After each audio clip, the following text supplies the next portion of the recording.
Starting from the real thing project जिसकी बात हो रही है, तो मुझे ज़रा ये बताएं प्रोजेक्ट होता क्या है। सारी ज़िंदगी होगी प्रोजेक्ट्स करते करते, लेकिन मुझे ये बताएं प्रोजेक्ट्स होता क्या है। The reason I am asking this question is because if you can not explain something that means you really don't know it good enough. जब किसी चीज़ को आप एक्सप्लेन करना आ जाएगा, जैसे आप मुझे एक्सप्लेन करेंगे, फिर आपको खुद भी समझ आ जाएगी चीज़ क्या है। डेफिनेशन याद करना मकसद नहीं है, लेकिन ये चीज़ है अपनी उस बताइए जी, प्रोजेक्ट होता क्या? अच्छा, गुड। जो लोगों को बेनिफिट करे वो प्रोजेक्ट है। अच्छा, और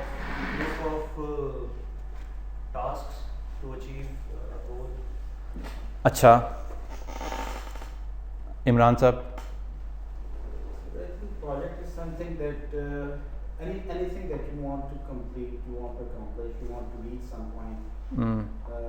Then in order to do that, in order to achieve that point, you just organize your activities. अच्छा, आप रावलपिंडी से इधर आए all the way, you wanted to achieve something, was it a project? It was. अच्छा, साकिब साहब? किसी problem को solve करने के लिए, किसी भी प्रॉब्लम को सॉल्व करने के लिए कुछ भी काम किया जाए वो प्रोजेक्ट हो जाएगा। आपने ही कहा ना, अब भूख को मिटाने के लिए खाना खा लेंगे, प्रोजेक्ट है। Is it a project? Saqib साहब? Project can be a target to achieve a bigger goal. Maybe. अगर गोल बहुत ही स्मॉल है तो फिर क्या प्रोजेक्ट नहीं है? मैं मतलब ऑर्गेनाइजेशन के पॉइंट ऑफ व्यू से नहीं, मैं उसको क्रॉस चेक कर रहा हूँ ना कि अगर वो गोल बहुत छोटा है तो क्या वो प्रोजेक्ट हो सकता है कि नहीं हो सकता? नहीं, फिर वो टास्क होगी प्रोजेक्ट। अगर बहुत छोटा है तो project is a task basically. आप हो गए सर, शेख साहब? I think to follow the hierarchy, to manage something is called a project.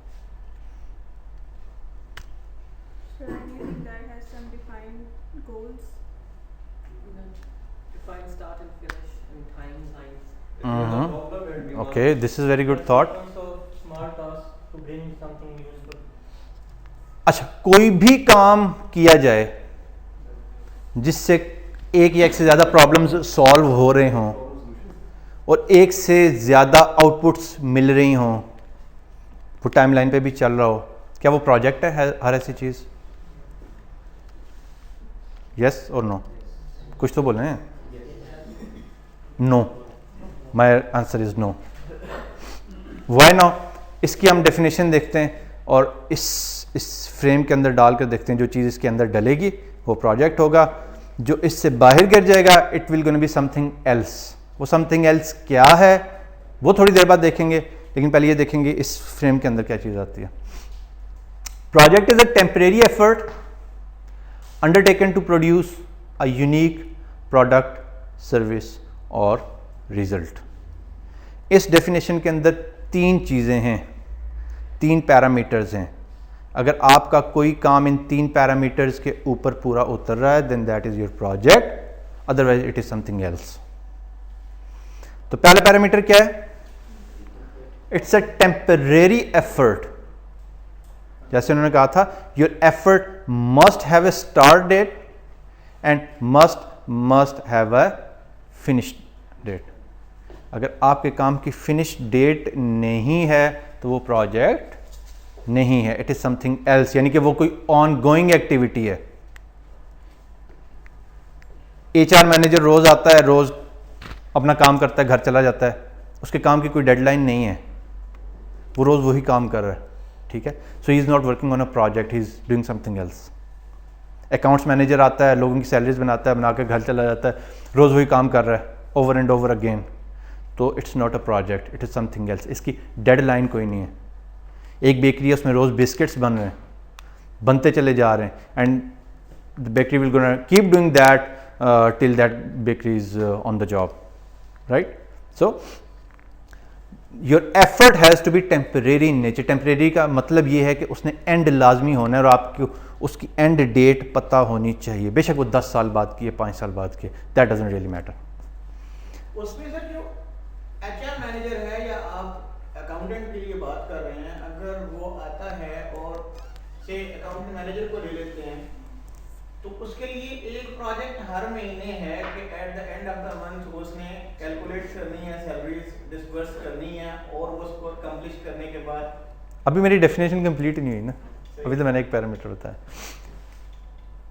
उसका टेम्परेरी होना, undertaken to produce a product service और रिजल्ट, और उसकी कम से कम एक आउटपुट जरूर होनी चाहिए, एक से ज्यादा भी हो सकती हैं। अगर आपकी एक्टिविटी की आउटपुट कुछ नहीं है then it is not a project, it is something else. आपने बाहर जाके सिगरेट पिया, you get back, what was an output? Nothing, there is no output in that, it's not a project, cannot be a project. So you must have a output, and that output could be in any of the 3 forms that I have stated here. It could either be a product, it could either be a service, or it could either be a result. Product क्या होता है? मैंने project किया, कुछ चीज़ों को जोड़ा तो एक रिमोट बन गया, ये प्रोडक्ट है। It's a tangible, I can touch it, I can see it, I can feel it, I can play around with it.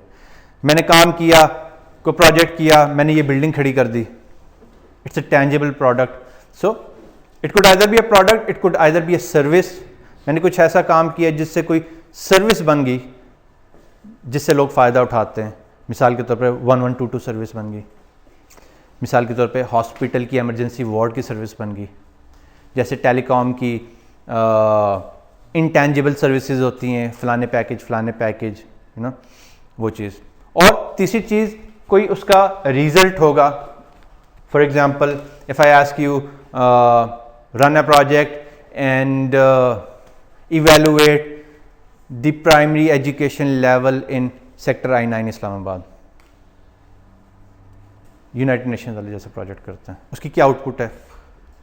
Couple of peace of paper, that is it, शायद वो भी ना हो, statistics, कोई result होगा। फिर मैं कहूँ अब इस प्राइमरी एजुकेशन लेवल को आपने इन्हेंस करना है, आपके पास 3 साल का टारगेट है, आप काफ़ी सारे काम करेंगे, ठीक है। उससे क्या आप बताएंगे जी एजुकेशन पहले 10% थी, अब देखें ये 30% आ गई है, काम जो भी किया, ठीक है। तो शायद वो टेंजिबल ना हो, टेंजिबल का मतलब है वो आप उसको टच ना कर सकते हो या देख ना सकते, फिजिकली उसको देख ना सकते हो, but you can feel it, you can observe it. तो प्रोजेक्ट की आउटपुट इन 3 टाइप्स की हो सकती है, and one very important factor in that output is it has to be unique. A project always produces a unique output. थोड़ी देर बाद मैं इसको मजीद एक्सप्लेन करता चला जाऊंगा, अगले 15-20 मिनट हमारे इसी बात पे लगेंगे। अगर कोई ऐसी चीज़ है जो रिपीटिशन के साथ प्रोड्यूस होती चली जा रही है, बिस्किट्स रिपीटिशन के साथ प्रोड्यूस होते हैं, एक ही शक्ल के, एक ही जायके के, ओवर एंड ओवर अगेन, रोज़ वही काम हो रहा होता है, its output is not unique, though it's a product, though probably it might be temporary as well, लेकिन its output is not unique in nature. तो वो यूनिकनेस का जो इशू है वो इशू अकाउंटेंट की जॉब के ऊपर है, वही इशू HR मैनेजर की जॉब के ऊपर है, वही इशू मेरे ऑफिस बॉयज़ की जॉब्स के ऊपर अप्लाई होता है, लेकिन मेरी जॉब पे अप्लाई नहीं होता। I am working a different kind of a job, मैं सॉफ्टवेयर बनाता हूँ, वो टेम्परेरी भी होते हैं, वो आउटपुट भी जनरेट करते हैं और उनके आउटपुट्स यूनिक भी होते हैं। बहुत सारे क्वेश्चंस होंगे, पूछिएगा नहीं, होल्ड इट अगले 15 मिनट के लिए, it will my slides will gonna keep answering your questions. That means it must have a definitive beginning and definite end, ये मैंने आपको अभी बताया। और एंड कब होता है उस प्रोजेक्ट का? when the project goals are achieved, जब आप काम सक्सेसफुली कंप्लीट कर लेते हैं तब। लेकिन अगर आपने प्रोजेक्ट को कंप्लीट नहीं किया, आपके पास वो चीज़ नहीं आई जो आप बनाने चाह रहे थे, the project is dismissed because it's goals will not और कैन नॉट बी मेट। अब वो प्रोजेक्ट कंप्लीट नहीं हो सकता। अब आप बहुत सारे प्रोजेक्ट्स आपने देखे होंगे लाइफ के अंदर जो बने वो उधर ही ख़त्म हो जाते हैं और वो कंप्लीट नहीं हो सकते, ठीक है, उनके ऊपर कोई लीगल इशू आ गया, उनके ऊपर किसी और तरह का कोई इन्वायरमेंटल इशू आ गया, फंडिंग इज एग्जॉस्टेड और terminated because of a legal reason, पैसे ही ख़त्म हो गए, अब क्या करें, प्रोजेक्ट आगे नहीं कर सकते, need of project no longer exist, ठीक है, PSL का फाइनल था लाहौर में, ठीक है, और आपने एक ड्रेसिंग रूम बनाना था कज़ाफ़ी स्टेडियम के अंदर, PSL का फाइनल ख़त्म भी हो गया, प्रोजेक्ट आपका अभी भी चल रहा है, क्या करेंगे, you will probably have to shut it down, it's need is not longer existed, it was a time sensitive thing, ठीक है। तो इस तरह की किसी भी वजह से प्रोजेक्ट का एंड हो सकता है, that is okay, but that doesn't mean it was a successful project, it means it has ended, might not be successful. If the client wishes to dismiss the project, उसने कहा यार मैंने नहीं कराना, वजह मैं नहीं बताता. So every project generates a unique product, service or results. That output might not be tangible. It could be tangible, it could be intangible. Making sense?